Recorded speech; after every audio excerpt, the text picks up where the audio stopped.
Lord, have your way. In Jesus' mighty name we pray. Amen. Amen. Amen.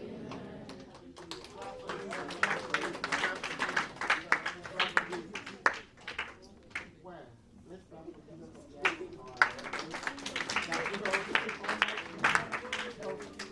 Amen. And I would like to thank every one of you because when the prayer was going on, I was watching 80% of you closing their eyes, which is very good. 80% is a lot of us. Okay, I appreciate that. And you are welcome to 2016 Youth Retreat. I thank all our coordinators. I thank every one of you because without you guys, we cannot do what we are doing. You know, even though we are going to have fun, we are going to fight with each other, which we know because some of us will not listen when we are talking. And I love something. That is why I like to look ugly. And that is why I want you guys to be looking at my face when I talk. And if you think I don't see you, I see every one of you. Those that are my back, I see them. I can feel them. If they are doing something wrong, if I come near you, you know that you are not on the right spot. And if I do that the second time, I will disgrace you. We are here to have fun. For us to have fun, we have to do what? Discipline ourselves. We have to do what? Okay, if we discipline ourselves, there will be no problem fighting with each other. But we cannot escape fighting with each other. We have bathroom time. You cannot be working and you want to go to the bathroom. If it's time for us to go to the bathroom, the coordinator will let you know. If you have problem with bathroom, let us know now because we are going to pray against it so that you will not be going to the bathroom and you can't have certain blood. That is the part of discipline that we are here. I don't want you to raise your hand unnecessarily. We are here to have fun, and the only way we can have fun is to do what? Discipline ourselves. We have a lot of fun to play with today. We have a lot of game activities, and we have some lectures because we cannot do things without impacting something in our life. Who can tell me the theme of this year? Oh, I say who. I can see a lot of people behind who now. What next? Okay, what next? We started this 4 years ago. Some people have been coming every year. Thank you for those that have been coming every year. And, sir, are we yeah, they're getting the voting first.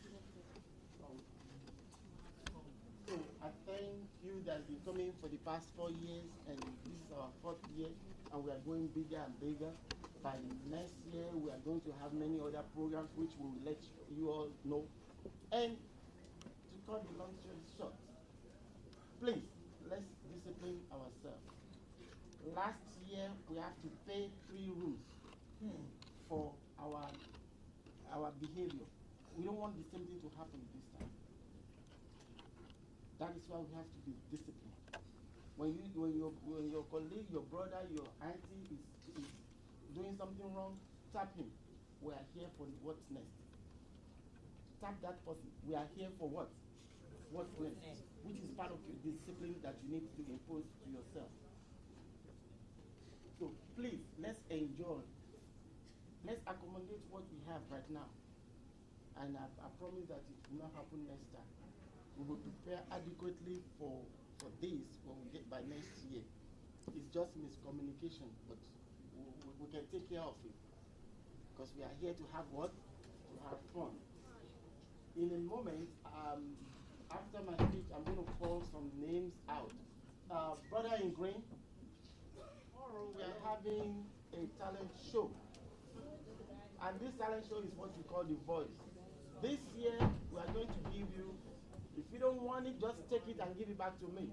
I'll go and pawn it and spend the money. The first prize is what? Who knows? TV. Ah! A flat screen. Ah! And I expect somebody to raise up their hand because I didn't call you.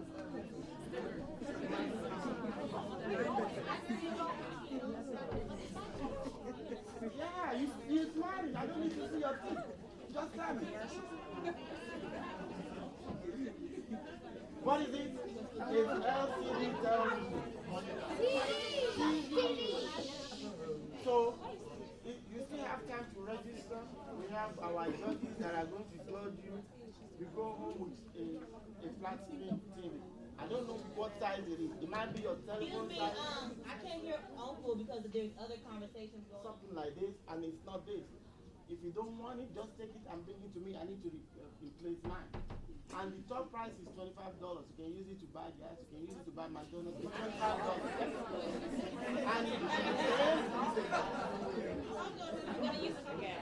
so, if you don't want that $25, just get the $25. Give it back to me. I buy gas. The gas is $1.99 now. I can use it for 2 days. So, if you have to register for it, please, hello, please register for that talent show. My brother in yellow and black, watch out. This is the first warning. Okay? So now, when I call your name, please stand up and follow me. It's going to be a long name. So I'm not going to stand behind the podium because I just want to sort of be as close and engaged with you. I am honored to be here. You are a very special audience to me for various reasons. I'm going to get into that. Let's just say tell you a little bit about myself and I guess why they've then recommended me to be a speaker around the criminal justice system. I'm not an attorney. However, I have worked in the prison as a chaplain, volunteered. I have also worked in the behavioral health industry where I've worked with youth who have been engaged with the juvenile justice system. I have also, as a part of my church, been a part of a prison ministry. So I have been in the prison, visiting, writing letters, assisting, helping them transition out. And it is a place that no one wants to go. Okay? So by show of hands, will you tell me, do you know of anyone who has been incarcerated in prison or in jail? Just by show of hands. I'm sorry? Been in jail? Yeah, just raise your hand if you know someone. Raise one high. All right. Okay. Now, if I were probably in a school or a group where they were primarily African Americans, I assure you, practically every hand would be raised. Okay? Be real clear about that. Personally, I have had family members, my brothers, my cousins, have gone to prison, some are still in prison. Okay? So it's there's some history around this, and I want to try to be mindful of my time because I really only have about 20 minutes with you. But I want to get back to the fact that why I say you're a special audience. Let me ask another question or two. How many of you were born in Nigeria? Raise your hand. Thank you.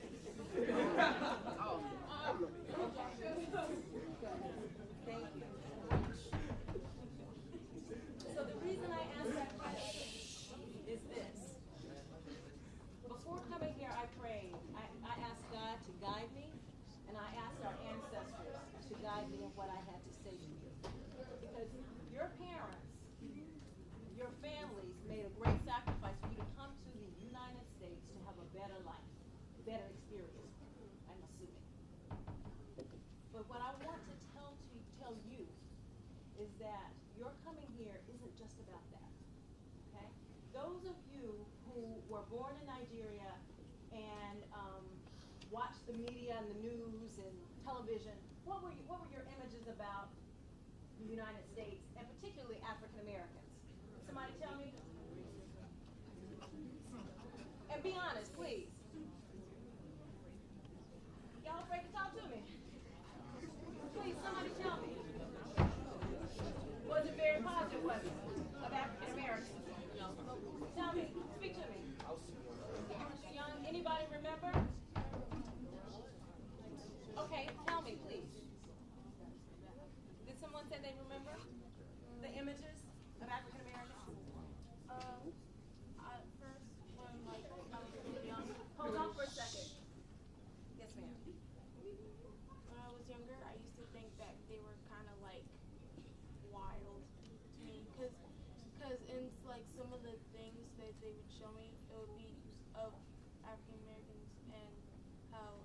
like thugs and gangsters like. But when I came here and I actually saw them, it was like it's not really like that. But from outside, from someone else's point of view, it would kind of look in a bad way. Exactly. Okay, thank you very much. And similarly, there are images of what Africa is that's portrayed here to folks in the United States, which is not true. And they have no way of knowing unless they leave and go to the continent and visit and see for themselves. And in fact, if they would pay attention to the people who come here, most of the African folks that I've met were my friends. They've been all over the world and they speak many languages. Brilliant scholars, okay? Hardworking, entrepreneurial. So I'm saying this to say this. I want you all to be mindful of what your theme is. Your theme is what's next. You are what's next. Be real clear about it. You are what's next. The reason I say that as it relates to the criminal justice system, the criminal justice system has a long history, and I can't get into all of it. This topic is too big and complex for me to really unpack in the length of time that I have. But what I do want you to know is that the majority of the people that are incarcerated look like us. Okay? Now, we are hearing this topic of Black Lives Matter. Why in the world do you think that's a mantra right now? Why do you think? Police brutality, right? Okay, so this is not something new. This is not something new. I'm sorry? Oh, no, sorry. No, go ahead. I mean, like, it's not only white cops. There are also, like, black cops who are against their own race. So It is true. Like, And that's called internalized oppression. That is very true.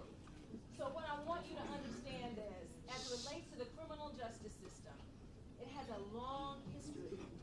Black Lives Matter is just another way of saying anti-slavery, anti-lynching, down with Jim Crow, Black Power. It is that message is trying to affirm the humanity and the respect for the humanity of black people. Okay? That is what that message is essentially about. And it's unfortunate that we're still having to say this over and over again. Please understand, as you are in your classrooms and you are studying about capitalism, because this is what this country is about, capitalism. Capitalism necessitates that you have poor people. And this country was built on free labor. And free labor came in the form of slaves. Right. Your ancestors and mine did not come over here on the Carnival cruise. Be real clear about that. Are you all familiar with the Maafa? Okay, when you get a chance, pull out your phones, look up MAAFA. They're not teaching you about that in your classroom. And you know what? I had to become an adult, go to a white school to have the experience of learning about my own culture, and that's African American history and African cultures. And I was taught by African scholars, okay? So it's not going to happen. You have to seek it out. But what makes you so special is because you are so closely tied to the knowledge that has created the problems that we are having in our communities as African Americans, okay? You all see a lot of stuff on the television. The worst of us has become entertainment. Anybody watch, what is it, Atlanta Housewives? Yes. Whatever, I don't even watch it, because it's an embarrassment to me. It is an embarrassment to me, and it's a shame for us to be portrayed in this way. There are many other programs that portray African Americans in a very negative light. So what I'm saying to you is this. You are here because I believe the ancestors' purpose for you all to be here, because you have parents and grandparents, particularly those of you who have had the benefit of sitting at the feet of your elders who have told you about rites of passage, and you've experienced it. Those things are very important. And in fact, many African Americans here are trying to go back to those things, because know that they are essential to our lives being different. Those African values that we once have eroded among us. And you all have them because your parents are teaching you. Your parents, your grandparents, your aunties, your uncles are teaching you. And you, please, do not look at the bling and the green and all of this stuff. Don't be fooled by it. Don't be mesmerized by it. Don't forfeit true, pure gold for fool's gold that the Western culture offers you. Please don't.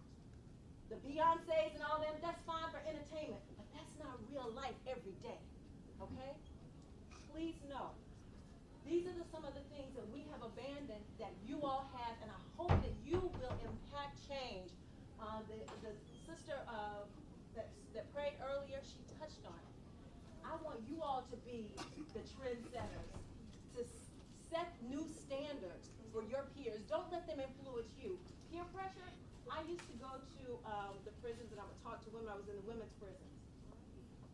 And several of the women who were there, the women that I would talk to, they had either killed their boyfriends or husbands.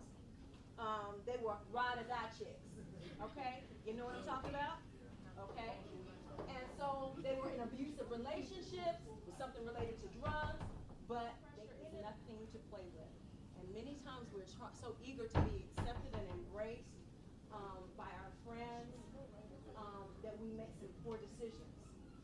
Please don't let that be your reality. What I've learned, and I may be wrong, but this is what I've learned, is that in African cultures, children and elders are highly valued. We don't value our children and elders in this country.